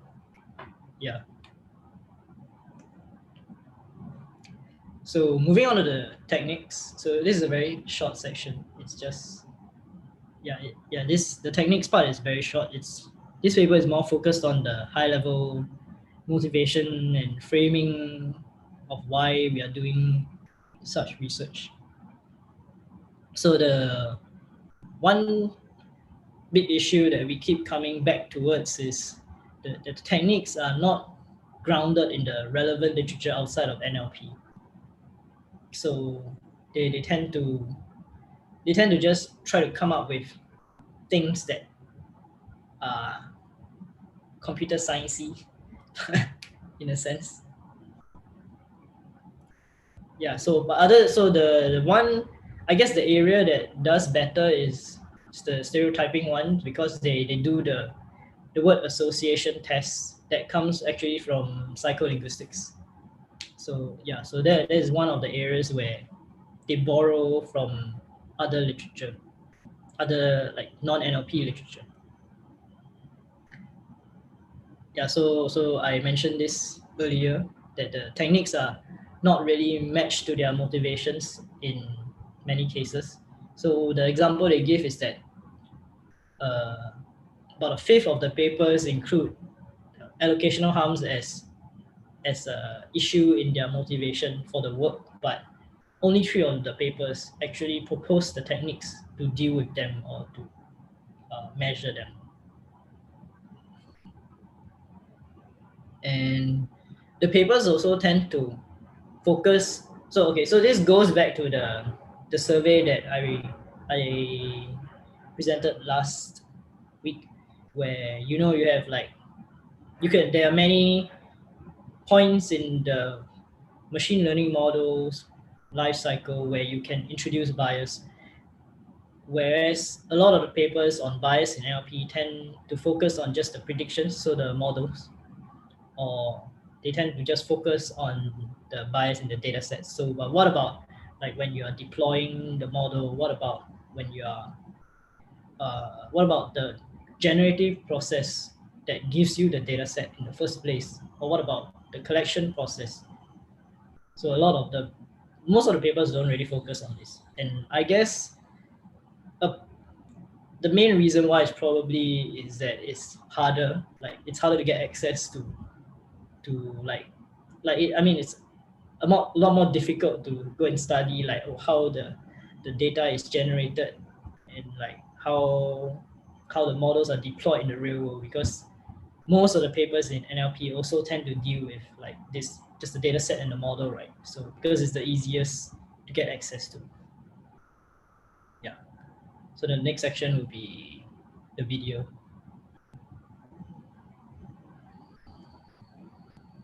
You're muted. Yeah, so Samson, do you want to play the video or you want me to do it? I think it's better you do it because my connection is not good. Okay. I will play the video then. So I'll stop sharing. Okay. Find the workspace.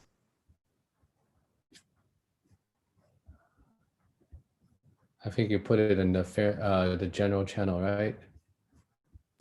Yeah, it's in the general channel. Okay. Share my screen. I think in the interest of time, we'll just go through the video from Taru first, and then we'll talk about the last couple things we want to discuss for today's lecture.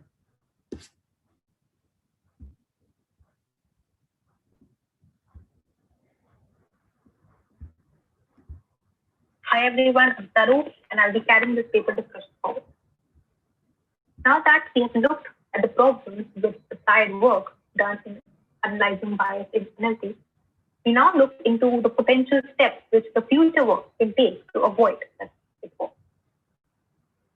So the first recommendation that this paper proposes is to make efforts to understand the relationships between a particular language and social hierarchy, which often result from unjust distribution of economic resources or political power.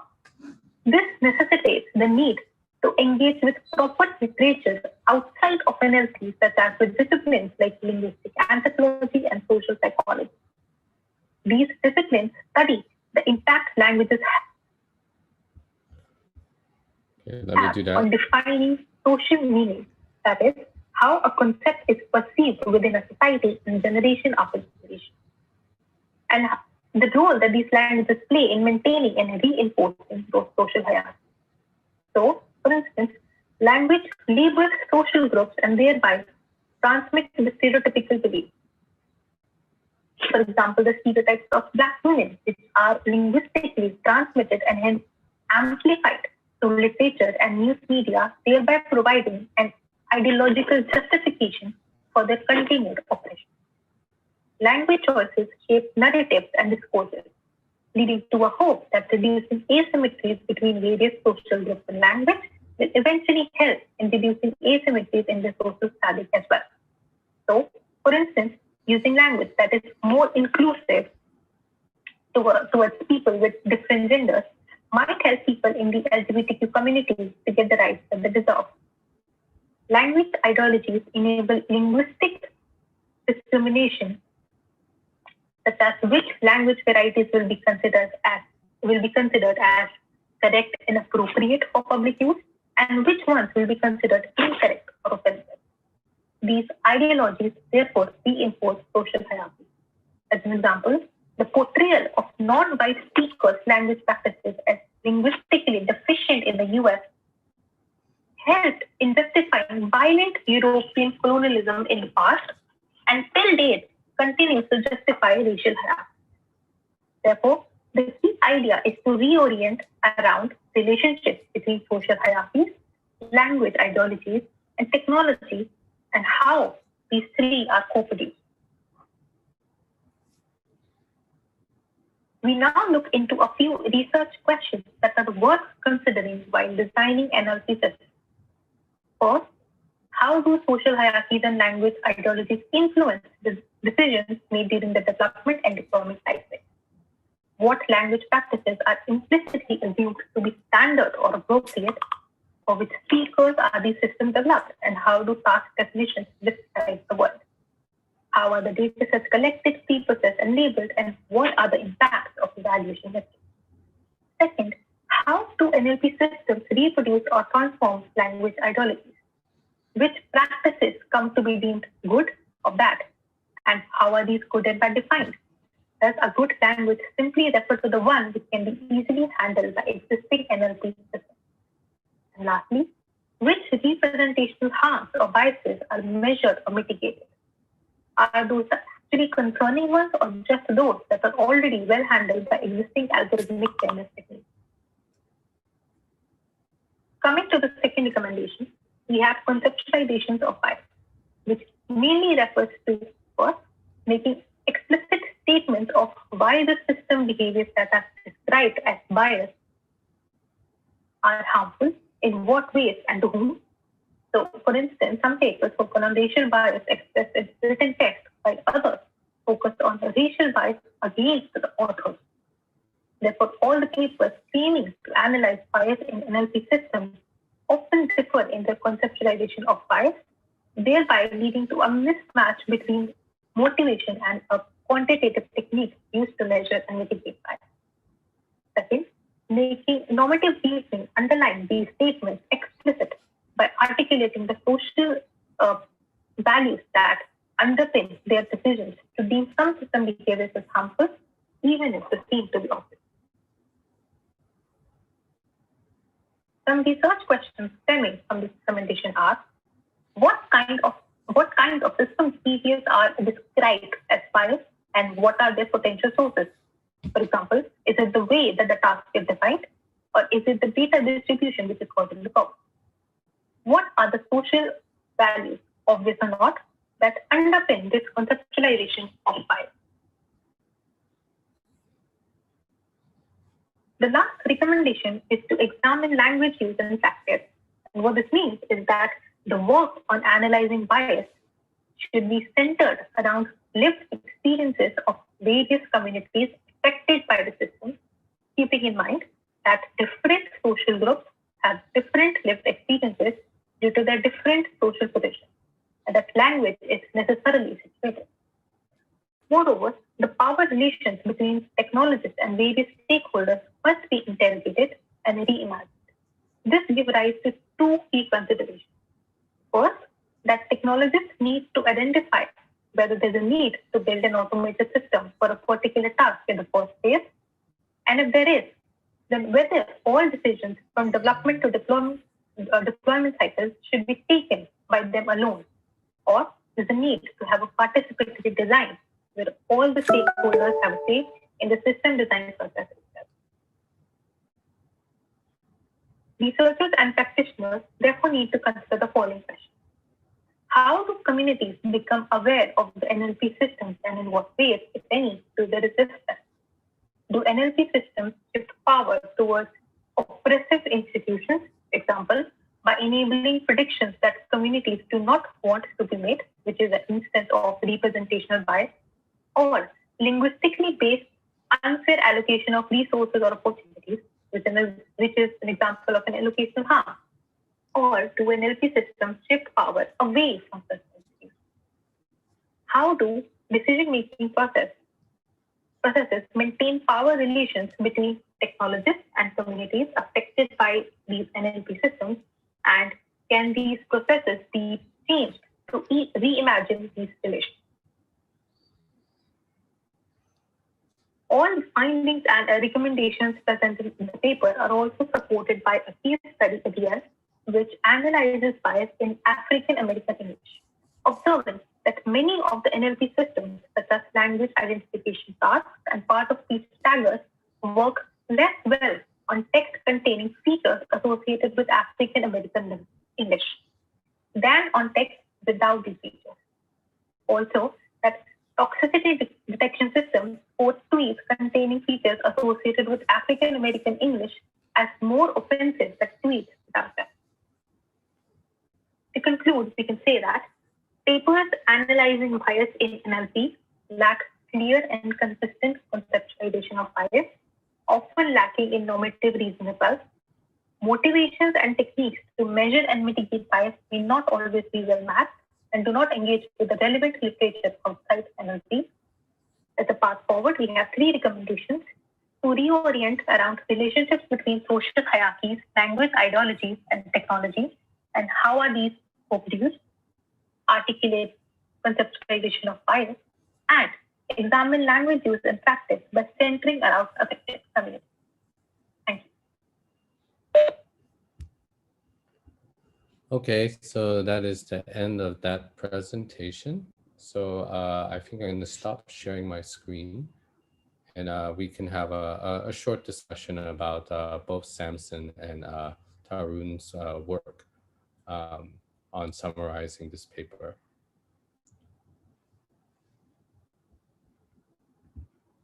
Okay, any comments that you guys want to make?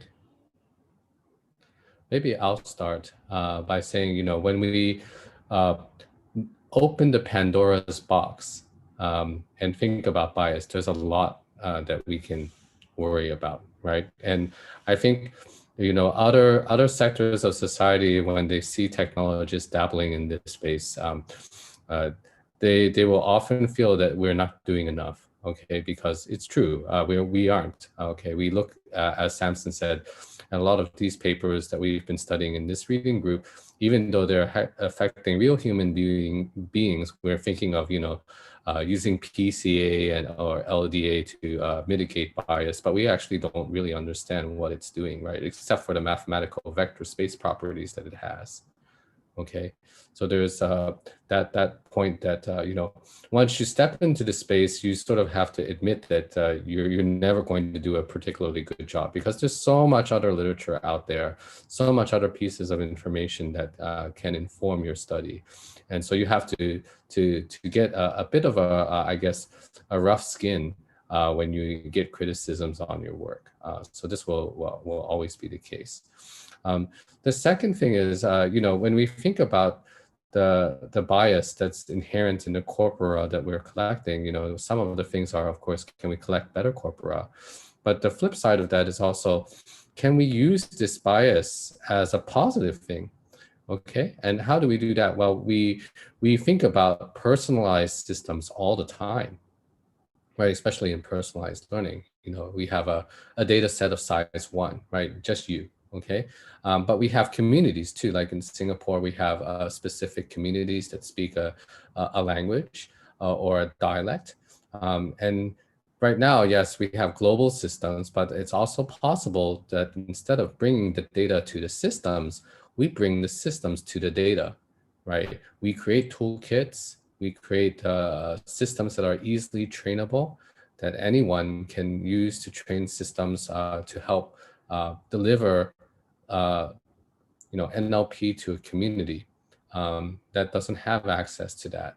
Okay, that in itself needs a lot of training, because again, an indigenous group that has a language may have biases inherent in their language.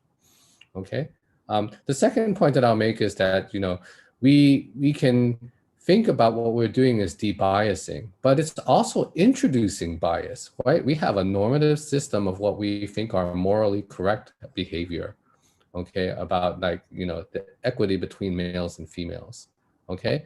But there are also other things that we do now that maybe in 50 years or whatever that are considered anathema, right?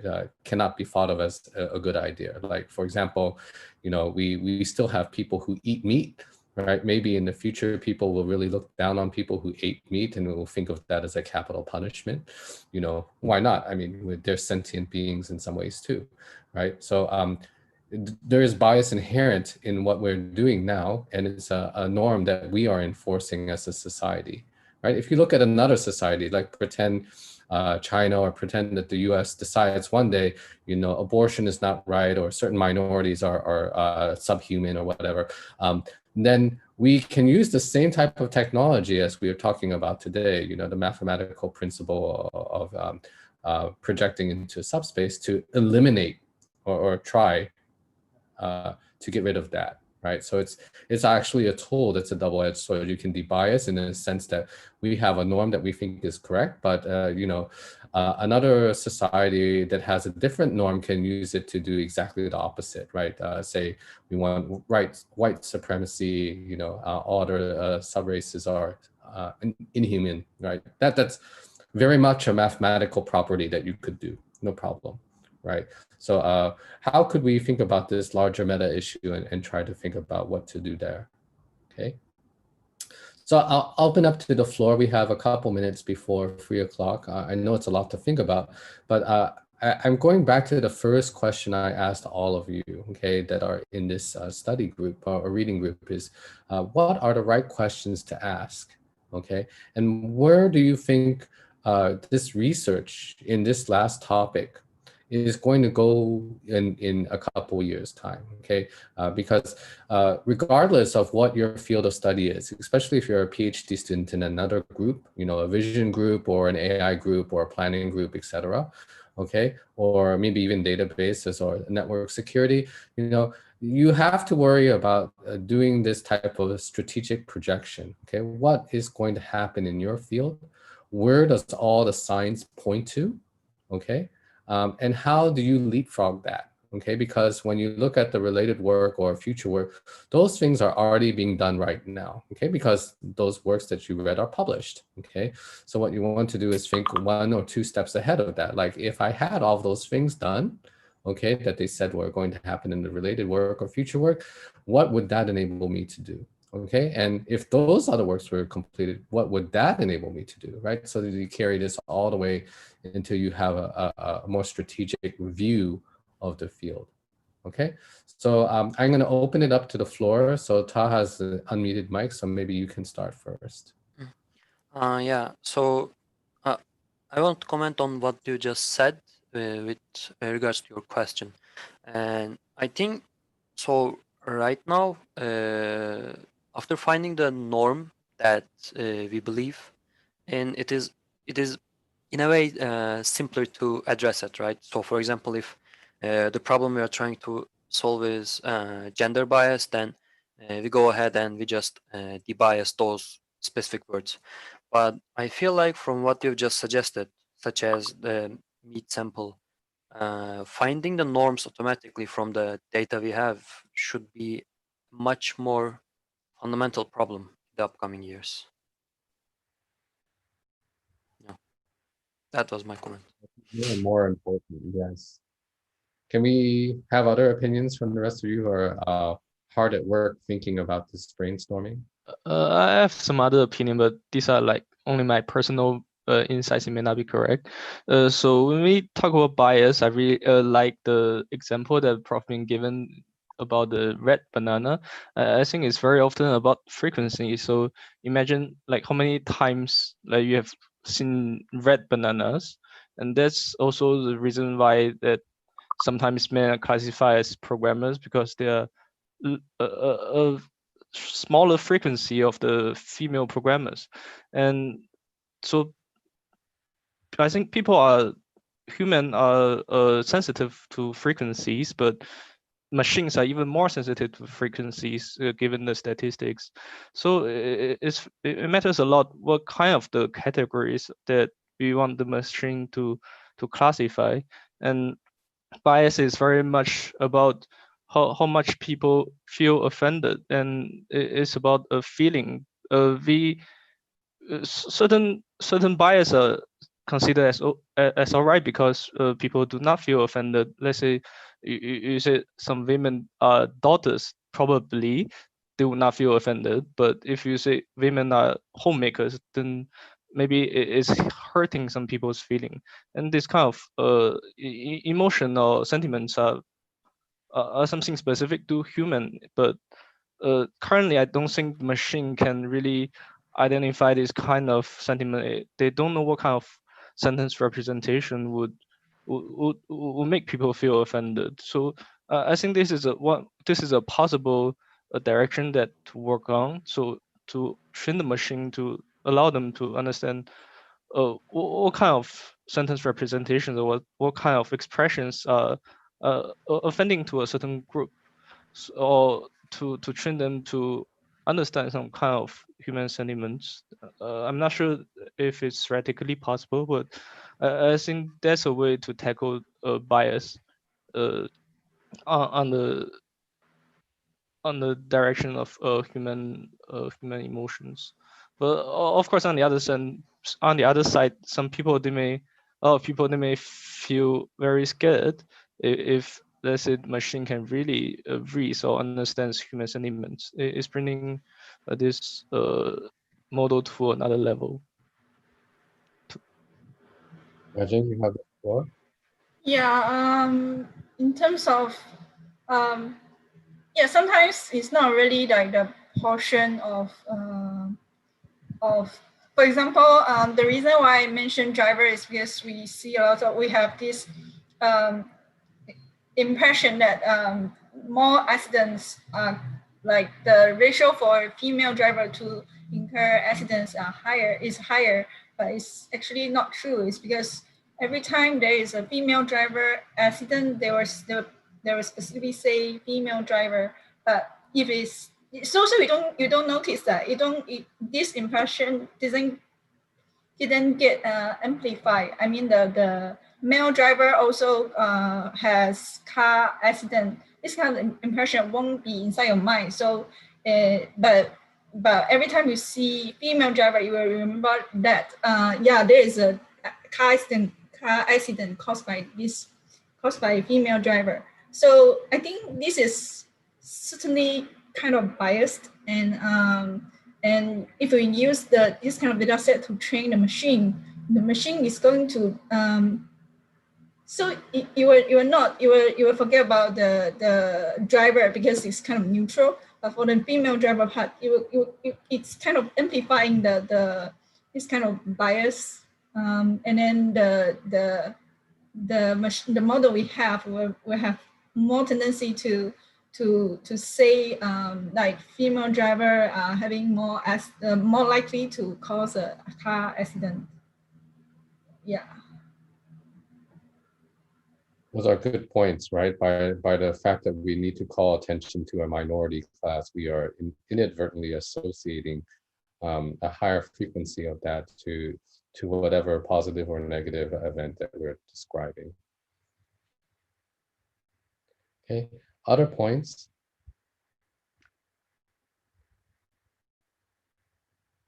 So I'd like to invite our guests to unmute and talk. So Samson, go ahead first. It's fine.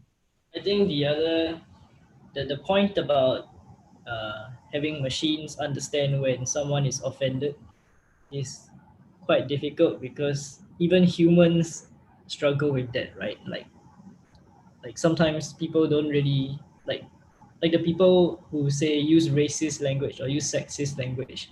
Often they don't even understand it, or rather they are not even able to identify when they're offending someone.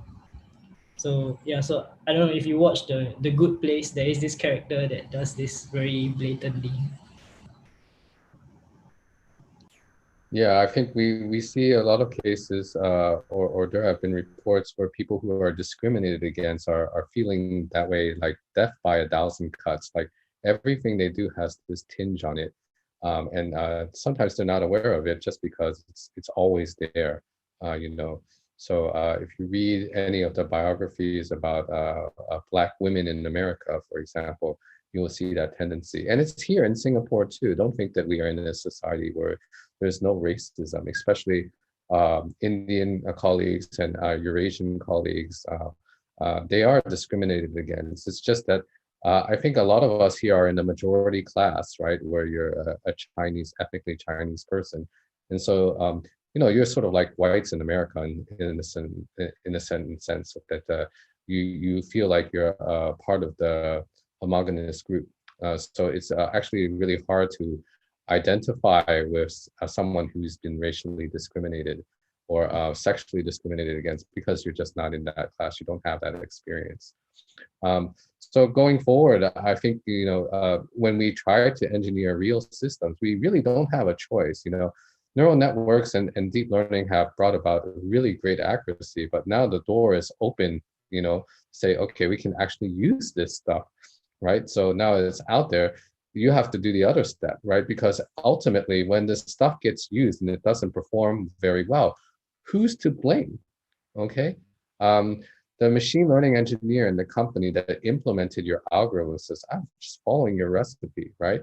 So they're just going to pass the buck on to you and say, why didn't you do it? And you're sitting here in your ivory tower thinking, okay, who's actually going to use my research? Actually, I only care about citations. I don't care whether anyone actually uses my system, because I won't actually be experiencing it, right? I do experience it in the terms of data analysis and error analysis, but I'm part of the majority class for the most part. Okay, I speak English at an international level. I don't speak it with a particular,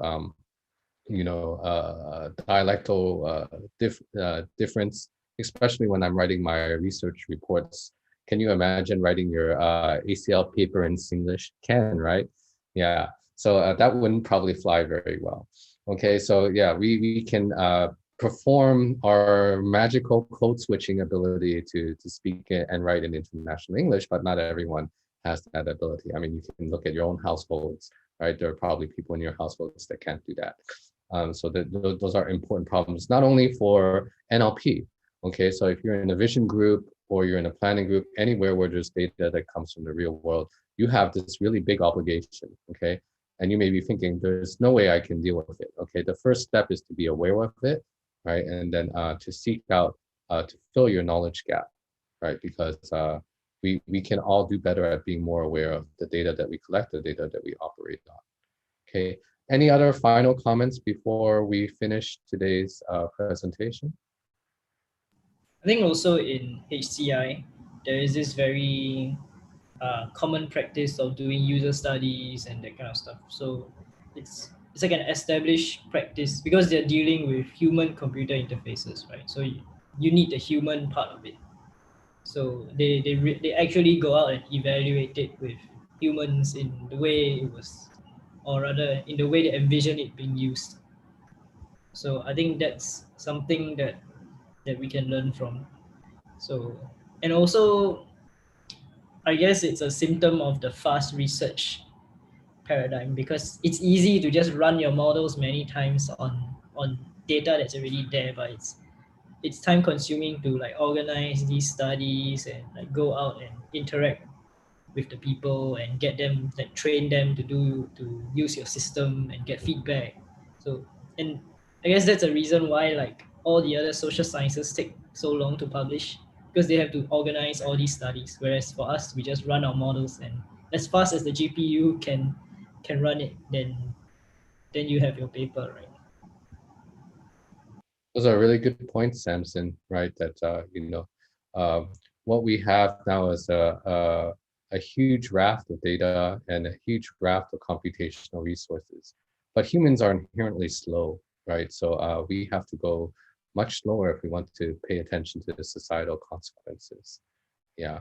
So maybe we'll see that in the future, that because of this huge rapid growth in computing power for artificial intelligence like vision and NLP, there will need to be a larger marrying of HCI. I mean, HCI is human computer interaction, and I don't think there's any other area besides vision and language that's more representative of how humans interact with each other, right? So definitely that is going to be a more prominent field. So we have one other comment that I'd like to hear from Gao Shuang.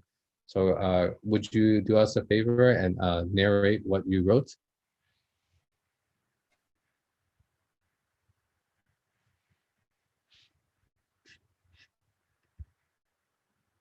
So Gao Shuang, could I ask you to unmute and share with us your comment that you wrote on the chat?